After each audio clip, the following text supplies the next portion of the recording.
Monday. Let's move on with the show now. Let's go talk our football transfer, to be precise. And the biggest deal thus far in this transfer window has been done by the Arsenal. No one saw that coming because at the start of the window, we were told they had only £45 million to spend.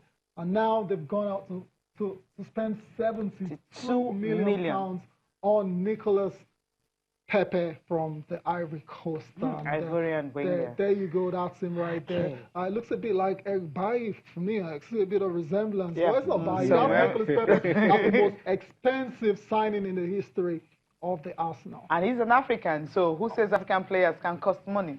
Of course they can. Yeah, we're talking about Nigeria. When was the last time a Nigerian went for this kind of amount? Okay, now let's stick to what we're talking about. Let's see Nigerian players out of this one.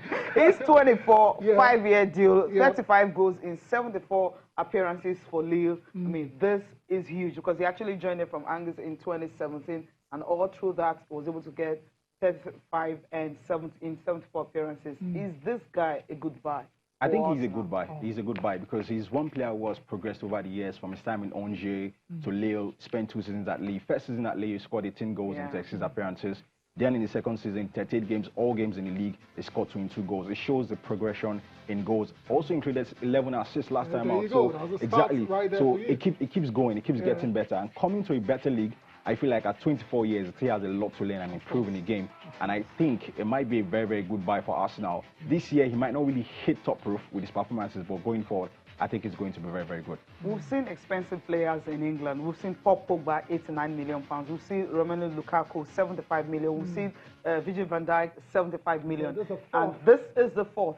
I mean, these guys, Lukaku, okay, has he really lived up to his billing? Jury's still out. Paul Pogba has it. Virgil van Dijk, of course, everyone said even the 2 goals, some spectacular goals he has scored for Liverpool as a defender. So he has actually, he's worth his money. Now, the other two that we've seen, I mean, there's still some doubt about them.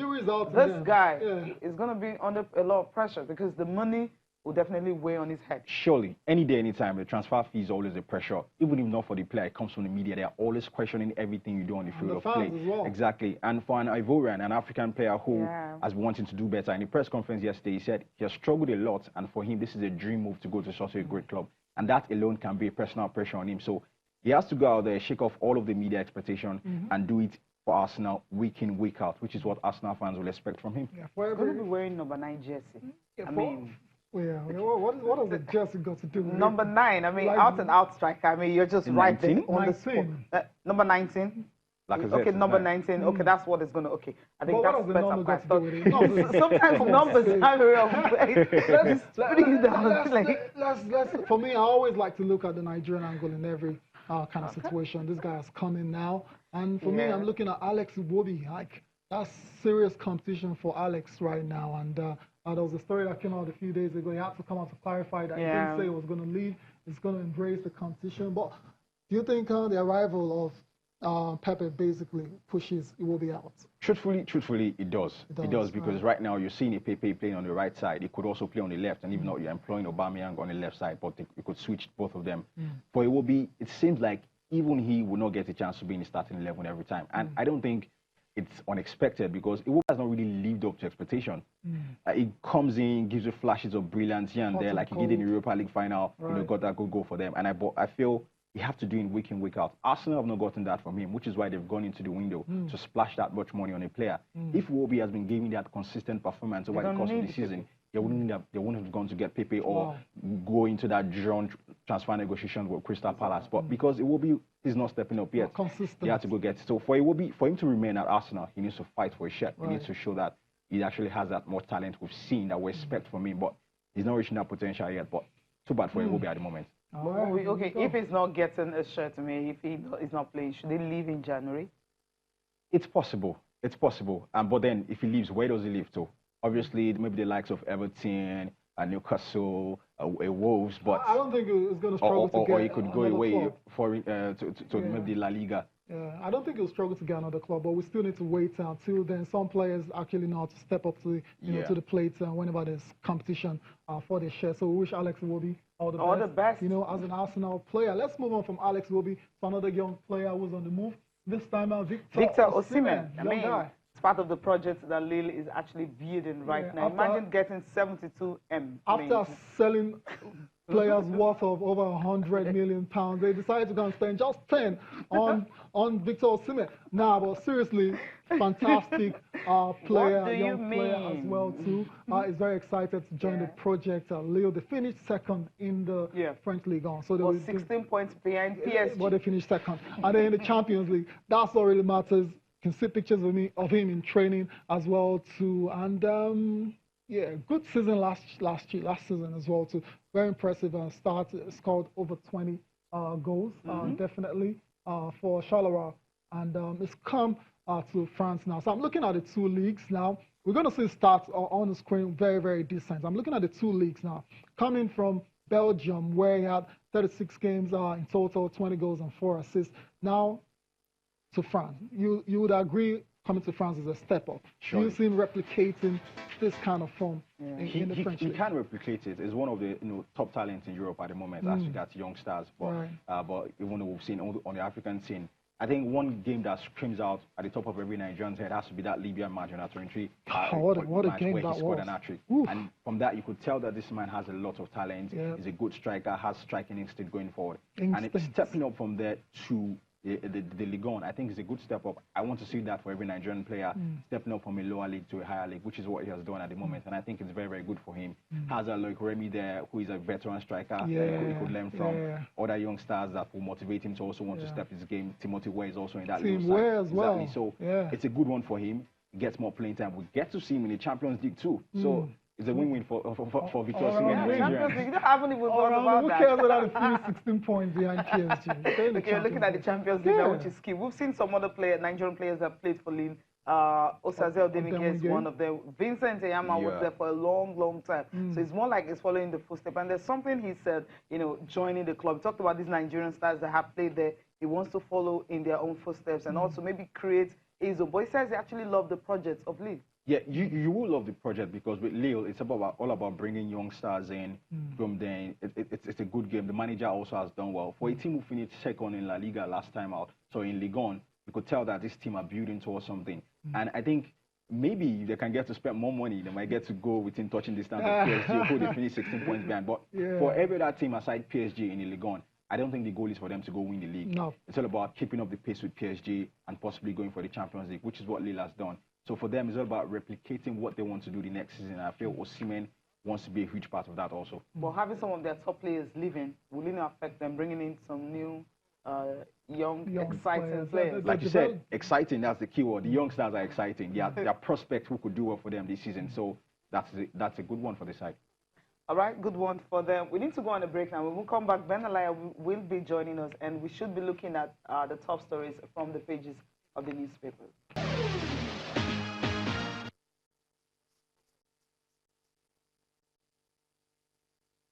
Welcome back. Ben is in the studio. Ben Alaya, good morning. It's good to have you this morning. Good morning. Always a delight to be here.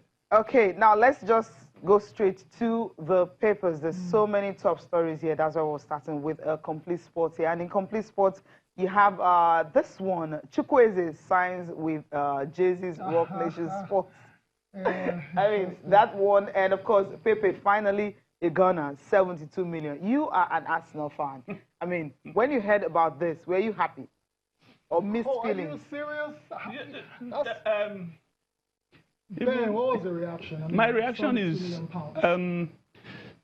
Arsenal were taught not to splash the funds. Now they're splashing it. Yeah, so we should be happy. Okay, no mixed feelings. No, no mixed feelings. I think the guy is a top striker, he's an out-and-out striker. And it's just that, like he did say a while ago, the pressure will be on him to just deliver. Can you just deliver? So that because Arsenal has surprised everybody in their buying market this season. They bought a lot. And even somebody said they took €2 into the market and came back with a bag. with a bag of... They spend less and they get quality players. And I think that the coming of Pepe is fantastic. And it also put pressure on the guy, and I think that he will deliver. Quick one, what about the likely impact on Alex Iwobi? You heard Onome's take earlier. It feels that could just be the beginning of the end. No, I don't think so. I think Alex Iwobi has a future in Arsenal. He was groomed there, and he's used to the system, and he can play. He can play. Is a versatile. Using your word, versatility is his nickname. He can play on the right. He can play on the left. He can play on the middle. He can play behind the big strikers. And so I think that there's not going to be a problem for him. For him, I don't think so. Really? Okay. Yeah. Chukwu is behind this Jay-Z's Rock Nation Sports. What do you make of it? That's a management deal. Sports management deal. Rock Nation, they're massive out there in America. Improve his image, or what impact is going to have on him? That's his management. I know. Taking care of everything. It's fantastic. Rock Nation. He signed that deal alongside with his management company is already on, so I think it's a good thing. Well, Rock Nation has imprints worldwide. They've signed the likes of Lukaku and also Kevin De Bruyne. I think this is the first African star they have.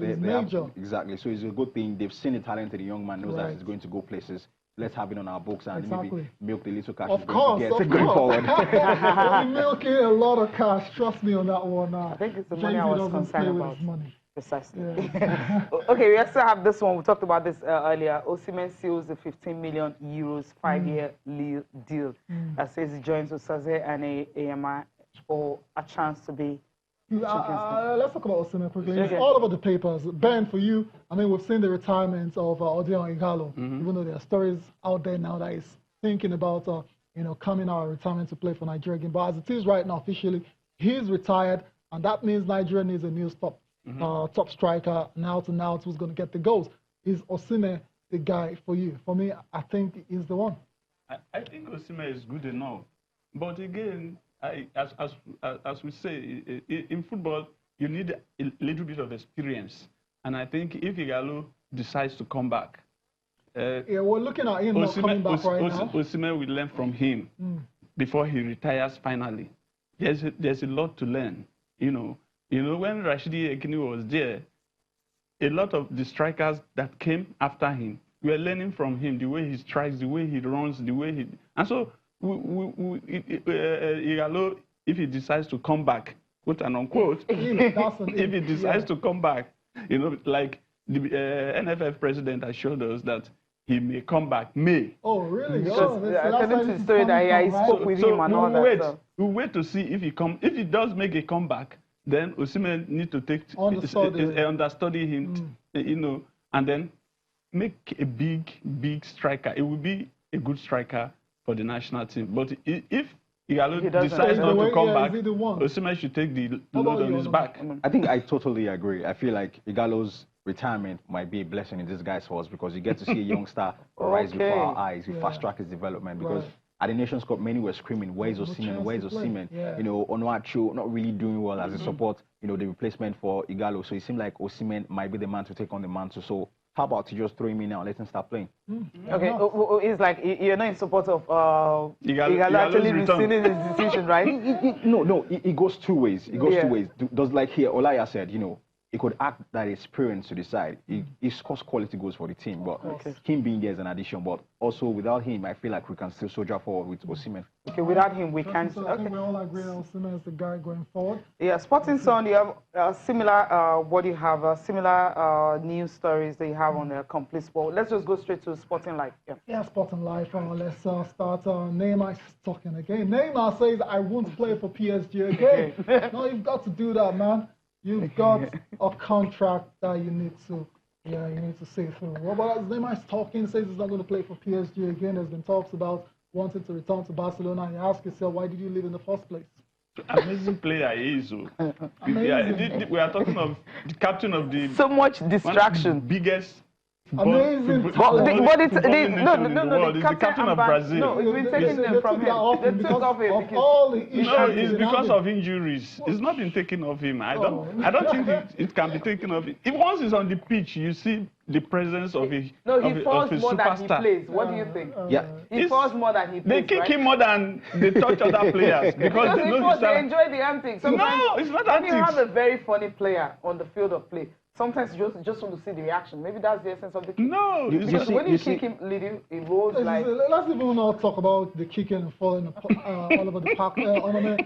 Your take on this guy wants to return to Barca just a couple of seasons after leaving. It's a typical case of the grass is not always greener on the other side. He was going to go to PSG, be the king of France, also rule Europe, but that does not happen at the moment. And injuries caused all that. Not really injuries. You could say nearly did not play. It was injuries. It was injuries.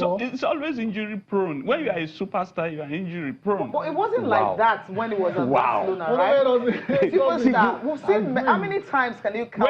How many times can you count Messi out of the game for like? While you are at Barcelona, there were a lot of in the Barcelona team, every player is a superstar. So you hardly get kicked anyhow. Oh, really? Really? I don't buy that. I think personally for Neymar, his attitude has not been good over the past years, which is why the PSG hierarchy has said, you know what, we're done with cosmetic, high-priced players. Yeah, we want a player that will really get to play for us. And it's high time you get to leave. If you want to leave, you get to go. But it's a case of who is willing to pay that amount of money for Neymar. What's the bid? We heard that Barca came with a bid and like maybe 5-6 players in addition to it, but that is not panning out. They want real cash for this man, but if anyone bids for him, I think PSG are ready to let him go if he doesn't want to play again.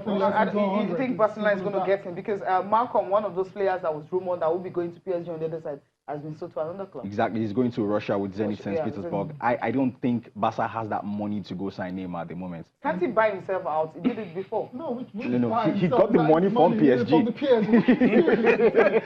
PSG wants the money. No, come on, let's look at the story. Let's look at the story that was out there. The story out there was that he paid his buyout clause. That was the PSG money coming into play there. What happens there with the buyout clause in La Liga is the player could go hand over the money to the La Liga office or his representatives, but that money came from PSG. That's not his money. Not his money. Okay, now, if Barcelona cannot afford to get him and he really wants to leave, what should he do? What he is going to play. He will play. Yeah, that's the But they don't want, they don't want him. Like, I mean, you want to go, you can go. Like what is happening to Gareth Bale now? For instance, Gareth Bale, the team has traveled on tour. 500,000 quid. Gareth Bale is staying put. So look, I can't go with you guys because the president has spoken and he said I want this amount. Quickly, one on this one before we leave. Ligon's contract, Chelsea demanded €2 billion for our guy Kenneth Omero. Fantastic season last year. Fantastic. Yeah, I think he should continue there because if he does come to Chelsea, I'm not sure he will get regular play time. Except if the coach assures him that come over. But we know there's no assurance there. If there's no assurance, stay at Leganes and play regularly. All right. Because currently, I think he's the best national team player we have. Defender. That's a good one. Yeah, he said it. No arguments. You take it outside. Thank you so much, Onome Appeal. Thank you. It was a pleasure actually having you here. Great being here. Yeah, Ben, thank you for coming. Always a delight. Yeah, thank you guys. Thank you guys for watching our home as well. Wish you a fantastic weekend. I'm Tayo Salam. And I'm Cecilia Mogbe. Thanks for watching.